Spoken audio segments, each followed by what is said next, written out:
Bonjour, c'est Gilles du site boursicoté.com. Voici l'analyse technique du CAC 40 pour cette séance du jeudi 4 juillet 2013. Donc avec une séance qui finalement a tenu ses promesses, en tout cas celle que je vous donnais hier, puisqu'après une journée, donc une ouverture en hausse sur un gros gap haussier, et bien le CAC 40 a clôturé sur le plus haut du jour à 3800. Ah non, à un demi-point près, nous ne sommes pas sur le plus haut du jour, 3809,31 pour un plus haut à 3809,82. Donc qui marque une belle séance de hausse, 2,90% gagné sur cette séance, un peu plus de 107 points gagnés par rapport au cours de clôture d'hier. Alors on nous promettait une séance sans grand relief, sans volatilité. Eh bien personnellement je vous avais mis en garde déjà sur cette séance. Je vous avais dit que des déclarations donc de Mario Draghi sur une séance où les investisseurs américains n'étaient pas là pouvaient provoquer une séance assez volatile. Eh bien c'est tout à fait ce que nous avons eu, et de plus cette impression a été renforcée par l'étude statistique qui a été menée hier soir par rapport à la configuration que nous avions hier, où le gap était pris en compte. Eh bien, il était ressorti que cette séance pouvait être très volatile. En tout cas, c'est ce qui était ressorti des statistiques. C'est ce que j'avais indiqué donc sur la page des analyses écrites du CAC 40. Et quelque part, c'est ce qui est arrivé, puisque la volatilité, comme nous allons le voir, est en forte hausse. Donc, on revient ici sur cette zone de support qui représente les 50% de retracement de cette précédente tendance baissière. On casse avec force cette fois-ci le retracement des 61,8, on commence à combler le gap, on a quand même de gros signaux haussiers sur cette bougie, donc suite à cette bougie avec cette configuration.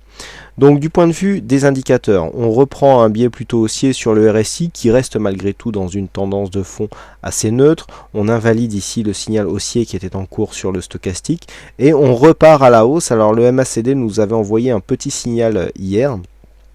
Et le signal s'invalide, puisque je vous avais indiqué ici un signal de retournement sur le MACD qui pouvait faire craindre donc une rechute des cours, et finalement on retrouve ici un histogramme avec une progression assez forte et bien orientée ici dans la partie haute du graphe donc de cet indicateur MACD.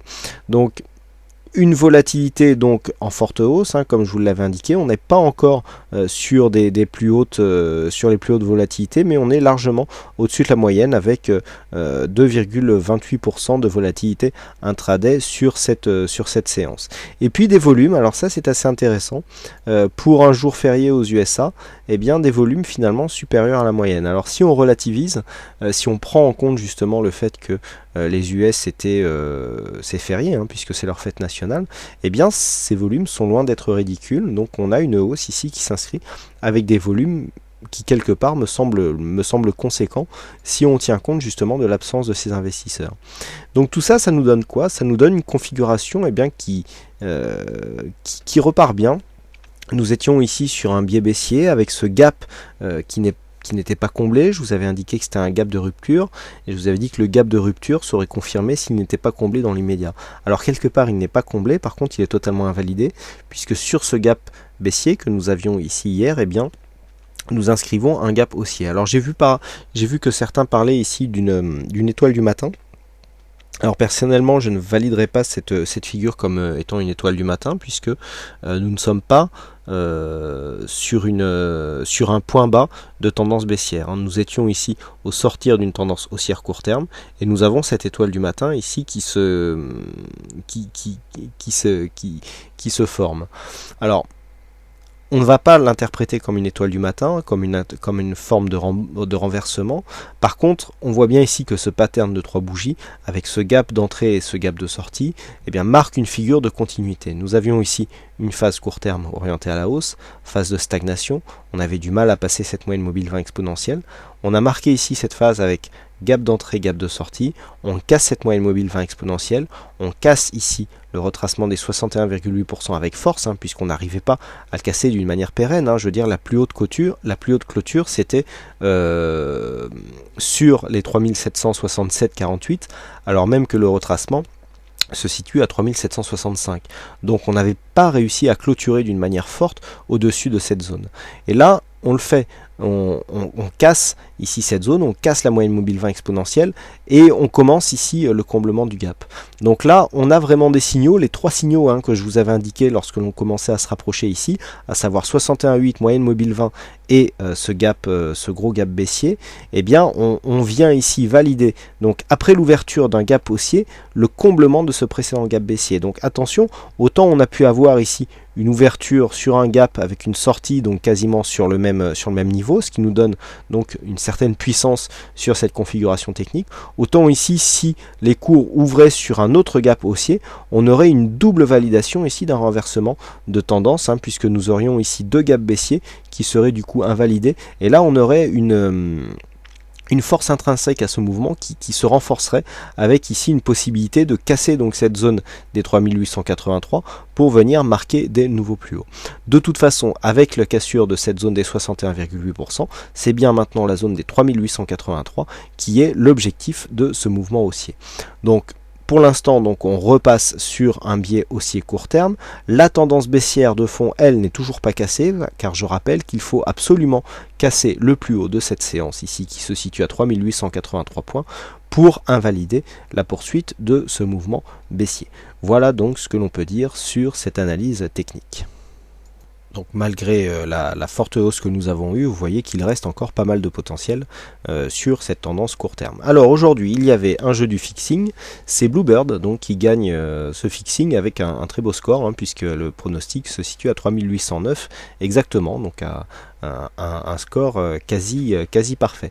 Et puis donc un petit retour sur les signaux d'hier soir, avec une belle séquence sur les signaux à probabilité. Alors hier je vous indiquais une sortie de signal baissier. Alors effectivement on en a un petit peu discuté sur le chat, ce sont des signaux de couverture, donc ce ne sont pas réellement des signaux de short à nu, mais bon, ça s'adresse aussi à ceux qui ont des shorts à nu. Le fait d'avoir ici des signaux de sortie montre qu'il peut y avoir danger et qu'il serait prudent peut-être au moins d'alléger.